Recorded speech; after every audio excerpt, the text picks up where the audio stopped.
کہ رسول اللہ صلی اللہ علیہ وسلم نے وفات پائی ہے، میں اس کی گردن اڑا دوں گا۔ پھر ابو بکر رضی اللہ عنہ کے سمجھانے پر یقین آیا کہ نبی صلی اللہ علیہ وسلم رحلت فرما چکے ہیں۔ آپ صلی اللہ علیہ وسلم کی وفات کے بعد خلافت کے مسئلے پر مسلمانوں میں اختلاف پیدا ہوا، تو اس موقع پر سیدنا عمر نے ابو بکر رضی اللہ عنہ کا نام خلافت کے لیے سب کے سامنے رکھا۔ سبھی نے اس سے اتفاق کیا۔ ابو بکر کے بارے میں سیدنا عمر کے یہ الفاظ ہیں: ابو بکر رسول اللہ صلی اللہ علیہ وسلم کے صحابی ہیں، غار کے ساتھی ہیں، یہ تمام مسلمانوں سے زیادہ تمہارے معاملات کے والی ہونے کے حقدار ہیں۔ خلیفہ بننے کے بعد سیدنا ابو بکر نے سب سے پہلے اسامہ بن زید کا لشکر روانہ فرمایا۔ یہ لشکر نبی کریم صلی اللہ علیہ وسلم کی شدید علالت کی وجہ سے مرینا سے باہر مقام جرح پر ٹھہر گیا تھا اور پھر وفات کی وجہ سے روانہ نہ ہو سکا تھا۔ اس موقع پر سیدنا ابو بکر نے اسامہ بن زید سے کہا کہ سیدنا عمر فاروق رضی اللہ عنہ کو ان کے پاس چھوڑ جائیں، کیونکہ ان کے مشوروں کی ضرورت پڑے گی۔ اسامہ بن زید نے خوشی سے یہ بات منظور کی۔ ابو بکر کی خلافت 2.25 برس رہی۔ تمام عرصے میں سیدنا عمر ان کے خاص مشیر رہے۔ اس دوران میں سیدنا عمر نے سیدنا ابو بکر کو مشورہ دیا کہ قرآن کو ایک جگہ جمع کر دیا جائے۔ انہوں نے یہ مشورہ اس لیے دیا کہ یمامہ کی لڑائی میں قرآن مجید کے حافظ بہت سے صحابہ شہید ہو گئے تھے۔ آخر یہ کام زید بن ثابت، سیدنا عمر اور بہت سے دوسرے صحابہ رضی اللہ عنہم کی مدد سے مکمل ہوا۔ جمادی الاولیٰ 13 ہجری میں سیدنا ابو بکر سخت بیمار ہو گئے۔ بچنے کی امید نہ رہی تو انہوں نے خلافت کے بارے میں چند بڑے بڑے صحابہ سے مشورہ کیا۔ خود انہوں نے سیدنا عمر کا نام تجویز کیا۔ بعض صحابہ نے اس پر کہا کہ وہ مزاج کے بہت سخت ہیں۔ اس پر ابو بکر نے فرمایا، جب ان پر خلافت کا بوجھ پڑے گا تو نرم ہو جائیں گے۔ اس طرح تمام مسلمانوں کا سیدنا عمر کی خلافت پر اتفاق ہو گیا۔ سیدنا ابو بکر نے آخر وقت میں سیدنا عمر کو یہ وصیت کی کہ عراق میں مسلمان ایرانیوں سے لڑ رہے ہیں، ان کے لیے فوراً مدد بھیجی جائے۔ اس وصیت کے بعد 22 جمادی الاخری کو سیدنا ابو بکر نے وفات پائی۔ تمام مسلمانوں نے خوشی سے سیدنا عمر کی بیعت کر لی۔ اس طرح وہ مسلمانوں کے دوسرے خلیفہ راشد بنے۔ خلیفہ بنتے ہی انہوں نے ابو بکر کی وصیت کے مطابق عراق کی طرف ایک لشکر روانہ کیا۔ ابو عبیدہ رضی اللہ عنہ کو لشکر کا سالار مقرر فرمایا اور اس طرح مسلمانوں کی عظیم الشان فتوحات کا سنہری دور شروع ہوا۔ Iraq, Madain, Hulwan, Jazira, Khuzestan, Nahavand, Isfahan, Hamadan, Azerbaijan, Tabaristan, Armenia, Fars, Kerman, خراسان، سیستان، مکران، دمشق، ہمس، لازقیہ، یرموک، قنسرین، حلب، انطاکیہ اور بیت المقدس فتح ہوئے۔ بیت المقدس کی فتح کا واقعہ کچھ اس طرح ہے کہ مجاہدین اسلام نے قریباً 3 سال میں سارا شام فتح کر لیا۔ اب فلسطین کے صرف 2 بڑے شہر رہ گئے تھے، بیت المقدس جسے یروشلم بھی کہا جاتا ہے اور قیصاریہ۔ اس زمانے میں فلسطین شام ہی کا حصہ تھا۔ 16 ہجری میں مسلمانوں نے دوسری لڑائیوں سے فارغ ہو کر بیت المقدس کا محاصرہ کر لیا۔ اس شہر میں ابراہیم علیہ السلام، اسحاق علیہ السلام، سلیمان علیہ السلام، عیسیٰ علیہ السلام اور دوسرے نبیوں کی بہت سی یادگاریں ہیں۔ رسول اللہ صلی اللہ علیہ وسلم کی بھی معراج کے سفر میں پہلی منزل یہی تھی۔ مسلمانوں کا پہلا قبلہ بھی یہی تھا۔ نہ صرف یہودی اور عیسائی بلکہ مسلمان بھی اس کی بہت عزت کرتے تھے اور کرتے ہیں۔ مسلمانوں نے جب بیت المقدس کا محاصرہ کیا تو شہر کے باشندوں نے شہر کے دروازے بند کر لیے۔ چند دن تو اس طرح گزرے، پھر انہوں نے مسلمانوں کے سپہ سالار ابو عبیدہ بن جراح کو پیغام بھیجا کہ ہم شہر مسلمانوں کے حوالے کرنے کے لیے تیار ہیں، لیکن شرط یہ ہے کہ مسلمانوں کے خلیفہ خود یہاں آئیں اور صلح کا معاہدہ کریں۔ ابو عبیدہ بن جراح نے یہ بات سیدنا عمر کو لکھ بھیجی۔ خلیفہ ثانی سیدنا عمر نے صحابہ سے مشورہ کر کے وہاں جانے کا فیصلہ کیا۔ آپ نے رجب 16 ہجری میں حضرت علی رضی اللہ عنہ کو اپنا قائم مقام بنایا اور روانہ ہو گئے۔ اس وقت دنیا کے بڑے بڑے حکمران ان کا نام سن کر کانپتے تھے، لیکن اپنے وقت کے سب سے بڑے حاکم کے سفر کا حال یہ تھا کہ چند بزرگ صحابہ کے سوا ان کے ساتھ کوئی نہیں تھا۔ فوج، نہ خیمے، نہ قارے، نہ جھنڈے، ایک اونٹ پر سوار تھے، اس پر ستو اور کھجور کے 2 تھیلے لادے ہوئے تھے۔ ایک طرف پانی کی مشک لٹک رہی تھی، راستے میں کھانے کا وقت آتا تو سب مل کر کھا لیتے۔ آپ کا لباس بہت معمولی سا تھا۔ بیت المقدس کے قریب پہنچے تو صحابہ نے مشورہ دیا کہ لباس تبدیل کر لیں۔ قیمتی پوشاک پیش کی، لیکن آپ نے وہ لباس پہننے سے انکار کر دیا اور فرمایا، اللہ نے ہمیں جو عزت دی ہے وہ اسلام کی وجہ سے ہے اور ہمارے لیے یہی کافی ہے۔ غرض اسی حالت میں شہر میں داخل ہوئے۔ عیسائیوں نے شہر آپ کے حوالے کر دیا۔ مسلمانوں نے وہاں ایک مسجد بنائی، اس کا نام مسجد عمر رکھا۔ یہ آج بھی موجود ہے اور اب تک مسجد عمر کہلاتی ہے۔ 14 ہجری میں مسلمانوں نے ہمس کو فتح کر لیا تھا۔ 17 ہجری کو روم کے بادشاہ ہرقل نے ہمس مسلمانوں سے چھیننے کے لیے سمندر کے راستے فوج بھیجی۔ اس فوج نے ہمس کا محاصرہ کر لیا۔ جزیرے کے لوگوں نے بھی ہرقل کو ایسا کرنے پر اکسایا تھا، چنانچہ جزیرے سے بھی 30,000 فوج آ کر ہرقل کی فوج سے مل گئی۔ سیدنا ابو عبیدہ بن جراح رضی اللہ عنہ نے ان حالات کی اطلاع سیدنا عمر فاروق کو بھیجی تو انہوں نے ان کی مدد کے لیے مزید فوج روانہ کی۔ دوسری طرف سہیل بن عدی کی سرکردگی میں ایک فوج جزیرے کی طرف روانہ کر دی۔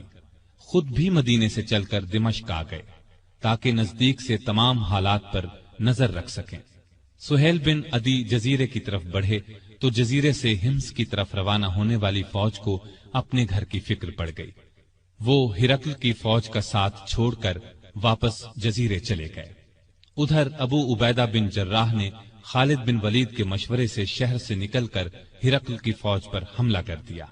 گھمسان کی لڑائی کے بعد رومیوں نے بدترین شکست کھائی۔ 4,000 رومیوں نے اسلام قبول کر لیا، 4,000 مارے گئے اور باقی بھاگ نکلے۔ اس لڑائی کے بعد پھر کبھی ہرقل کو شام پر چڑھائی کی جرت نہ ہوئی۔ 18 ہجری میں عراق میں طاعون کی وبا پھیلی، اس میں بڑے بڑے صحابہ فوت ہو گئے۔ چند ایک کے نام یہ ہیں: ابو عبیدہ بن جراح جو مسلمانوں کی فوج کے سپہ سالار بھی تھے، معاذ بن جبل رضی اللہ عنہ، یزید بن ابی سفیان رضی اللہ عنہ، شرحبیل بن حسنہ رضی اللہ عنہ اور کئی بڑے بڑے صحابہ اس وبا میں فوت ہوئے۔ دور فاروقی میں عرب میں قحط پڑا، ایسے میں سیدنا عمر نے رعایا کی خبرگیری میں دن رات ایک کر دیا۔ انسانوں کے لیے خوراک تھی نہ جانوروں کے لیے۔ سیدنا عمر کو انسانوں اور جانوروں کی یہ بدحالی دیکھ کر بہت صدمہ ہوا۔ انہوں نے بیت المال میں جتنا غلہ تھا سب مسلمانوں میں تقسیم کر دیا، جو نقدی تھی وہ بھی مسلمانوں میں تقسیم کر دی۔ تمام صوبوں کے حاکموں کو خط لکھے کہ فوراً زیادہ سے زیادہ غلہ روانہ کرو۔ چنانچہ ابو عبیدہ بن جراح نے شام کے علاقے سے 4,000 اونٹ غلے سے لدے ہوئے بھیجے۔ عمرو بن عاص نے مصر سے سمندر کے راستے بحری جہاز روانہ کیے، ان میں ہر جہاز پر 6,000 من غلہ لدا ہوا تھا۔ جب یہ جہاز مدینے کی قریبی بندرگاہ پر پہنچے تو سیدنا عمر خود انہیں دیکھنے کے لیے بندرگاہ پہنچے۔ غلے کو حفاظت سے رکھنے کے لیے بندرگاہ میں 2 بڑے بڑے مکان بنوائے، دوسرے صوبوں سے بھی بہت سا غلہ پہنچ گیا۔